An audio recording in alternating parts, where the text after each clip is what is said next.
नमस्ते, हीअ आकाशवाणी आहे।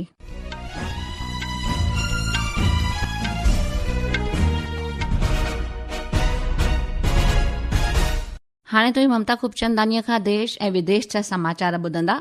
सभ खां पहिरियों मुख्य समाचार।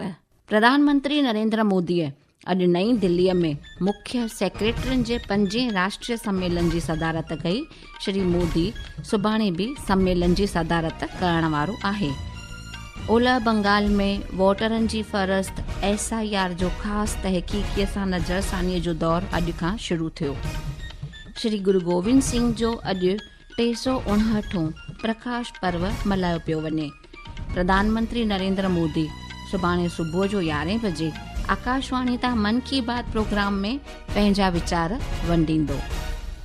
सरहदी ढल मंजूरी समितीअ अॼु नईं दिल्लीअ में हिकु बैठक कई। आबहवा महकमे ईंदड़ 3 ॾींहनि ताईं बिहार, हरियाणा, चंडीगढ़, दिल्ली ऐं हिमाचल प्रदेश लाइ तमामु घाटे कोहरे जे लाइ रेड अलर्ट ज़ाहिर कयो। ऐं ऑलराउंडर दीप्ति शर्मा तिरुवनंतपुरम में श्रीलंका सां गॾु 10 T20 क्रिकेट मैच में केतिरा ई रिकॉर्ड क़ाइमु कया। हाणे समाचार तफ़सीलवार ॿुधंदा। प्रधानमंत्री नरेंद्र मोदीअ अॼु नईं दिल्लीअ में मुख्य सेक्रेटरियुनि जे 5 राष्ट्रीय सम्मेलन जी सदारत कई। श्री मोदी सुभाणे बि सम्मेलन जी सदारत कंदो। जुमे खां शुरू थियल 3 ॾींहनि जे इन सम्मेलन जो मुख्य मक़सदु राष्ट्रीय विकास अग्राहिनि ते लगातार मुज़ाकरात ज़रिए मर्कज़ी सरकार ऐं राज्यनि दरमियान कायम हिस्सेदारीअ खे वधाइण जो आहे। सम्मेलन में 6 इजलास हलाया वेंदा। वधीक अहवाल असांजे नामानिगार खां। ये सम्मेलन केंद्र और राज्यों को एक मंच पर लाकर देश की मानव पूंजी क्षमता और समावेशिता को बढ़ाने तथा भविष्य में विकास की गति तेज करने के लिए एकीकृत रोड मैप तैयार करेगा। सम्मेलन में विकसित भारत के लिए मानव पूंजी विषय पर ध्यान केंद्रित किया जाएगा, जिसमें राज्यों और केंद्र शासित प्रदेशों के लिए सर्वोत्तम प्रथाओं और रणनीतियों को शामिल किया जाएगा। इस दौरान 5 प्रमुख क्षेत्रों पर विस्तार से चर्चा होगी। ये क्षेत्र हैं प्रारंभिक बाल्यावस्था, स्कूली और उच्च शिक्षा तथा कौशल विकास, खेल और पाठ्येतर गतिविधियां। दीपेंद्र की रिपोर्ट के साथ समाचार कक्ष से विशाल शर्मा। ओलह बंगाल में वोटरनि जी फ़हरिस्त SIR जे ख़ासि तहक़ीक़ीअ सां नज़रसानीअ जो दौरु अॼु खां शुरू थी वियो। समूरी रियासत में 3234 ॿुधणी मर्कज़ ठाहिया विया आहिनि। पहिरें दौर में अटल 32 लख वोटरनि खे ॿुधणीअ लाइ सॾायो वियो। उन्हनि वोटरनि जो नालो 2002 जे वोटर फ़हरिस्त सां न मिली रहिया आहिनि। वोटरनि जो आधार कार्ड समेत 12 दस्तावेजनि जिन खे मान्य करार ॾिनो वियो आहे, उन्हनि मां को बि दस्तावेज जमा करे सघंदा आहिनि, पर हिकिड़े रुगो आधार कार्ड खे प्रमाण पत्र न सम्झियो वेंदो। श्री गुरु गोविंद सिंह जो अॼु 359 प्रकाश उत्सव मल्हायो पियो वञे। राष्ट्रपति द्रौपदी मुर्मू, उपराष्ट्रपति CP राधाकृष्णन ऐं प्रधानमंत्री नरेंद्र मोदी 10 सिख गुरु श्री गुरु गोविंद सिंह जे प्रकाश उत्सव ते आवाम खे खीरियूं ॾिनियूं आहिनि। हिकु सोशल मीडिया पोस्ट में राष्ट्रपतिअ चयो आहे त श्री गुरु गोविंद सिंह पंहिंजे लासानी साहस ऐं नायाब अक़लमंदीअ सां माण्हुनि खे धार्मिक जीवन जीअण लाइ प्रेरणा ॾिनी। नायब सदर पंहिंजे संदेश में चयो आहे त सॼो देश गुरु गोविंद सिंह जीअ जे नक्शे कदम, साहस, ज्ञान ऐं करुणा खे नमन करे थो। प्रधानमंत्रीअ श्री गुरु गोविंद सिंह जे जन्म स्थान श्री हरमिंदर जी पटना साहिब जी हिन साल जी यात्रा जी तस्वीर वंडी आहे। श्री मोदीअ चयो आहे गुरु गोविंद सिंह जी साहस, दया, त्याग जी निशानी आहिनि। हिते असांजे नामानिगार खां अहवाल ॿुधंदा। देह सिवा बर मोहे इहे शुभ कर्मन ते कबहू न डरो और 100 जब जाए लरो, निश्चय कर अपनी जीत करो।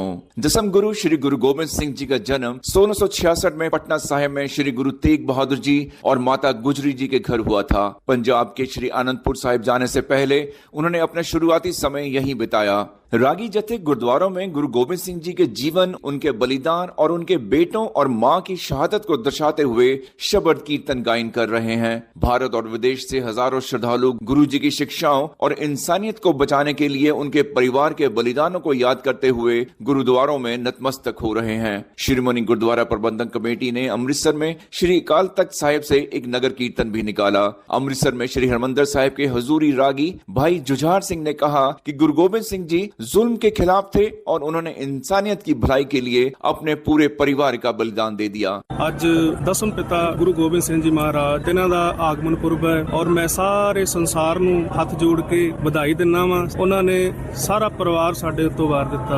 साहिबजादों की शहादत को ध्यान में रखते हुए शाम के समय अमृतसर के श्री हरमंदिर साहिब में बिना आतिशबाजी के दीपमाला की जाएगी। राजेश बाली, आकाशवाणी समाचार, जलंधर। ही समाचार तव्हां आकाशवाणी तां ॿुधी रहिया आहियो। वधीक समाचारनि जी तफ़सील जे लाइ तव्हां असांजी वेबसाइट news.on.air.gov.in खे फॉलो करे सघो था ऐं ही समाचार तव्हां असांजी YouTube channel air news Gujarat ते बि ॾिसी ऐं ॿुधी सघो था। प्रधानमंत्री नरेंद्र मोदी सुभाणे सुबुह जो 11 बजे आकाशवाणीअ तां मन की बात प्रोग्राम में ॾेह तोड़े परॾेह जे माण्हुनि सां पंहिंजा वीचार वंडींदो।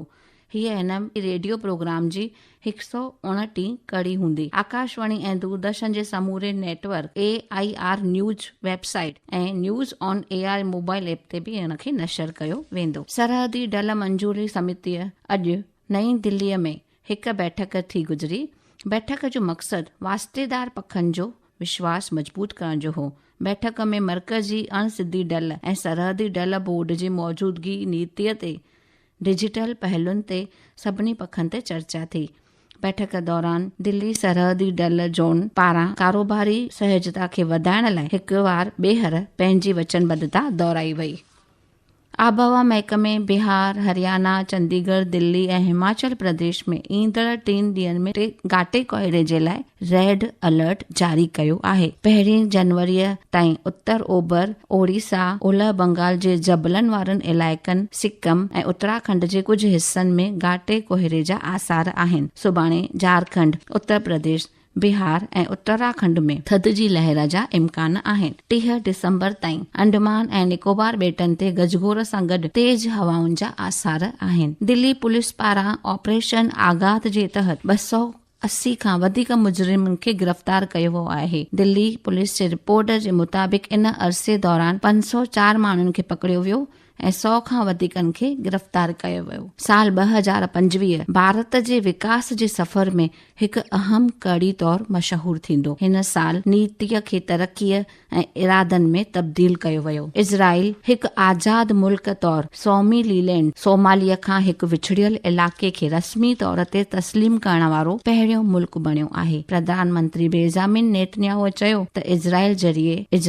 जरई, सिहत ऐं तकनीकीअ जे खेत्र में तुर्त सहकार वधाइण लाइ तयार आहे। रांदुनि पासे रुख कंदे ऑलराउंडर दीप्ति शर्मा तिरुवनंतपुरम में श्रीलंका सां गॾु टियों T20 क्रिकेट मैच में केतिरा ई रिकॉर्ड कायम कया। हुन 48 रन्सुनि ते 3 विकेट हासिल कया। ऑस्ट्रेलिया जी एलिस पेरीअ खे पछाड़ींदे दीप्ति औरतुनि जे अंतरराष्ट्रीय क्रिकेट मैच में सभिनी खां वधीक रन्सूं बनाइण वारी हिकु महिला थी। कर्मचारी अवामी शिकायत ऐं पेंशन राज्य मंत्री डॉक्टर जितेंद्र सिंह सूमर ॾींहुं पुणे में मर्कज़ी सरकार जे कर्मचारियुनि ऐं बैंक कर्मचारियुनि लाइ 58 साल ते रिटायरमेंट खां अॻु सलाह वर्कशॉप PRC यानी प्री रिटायरमेंट काउंसलिंग वर्कशॉप जो महूरत कंदो।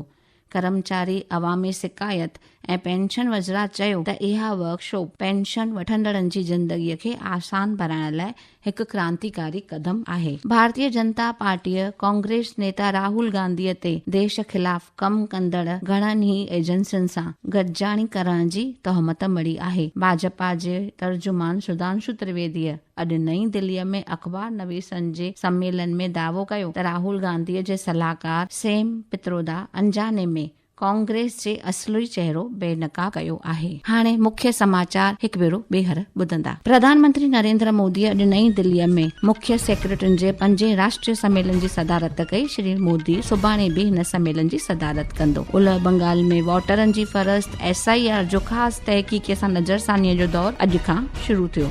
श्री गुरु गोविंद सिंह जो अॼु 359 प्रकाश पर्व मल्हायो पियो वञे। प्रधानमंत्री नरेंद्र मोदी सुभाणे सुबुह जो 11 बजे आकाशवाणी तां मन की बात प्रोग्राम में पंहिंजा वीचार वंडींदो। सिंधी समाचारनि जो इहो अंक ते समाप्त थियो। मूंखे ॾींदा इजाज़त। नमस्ते।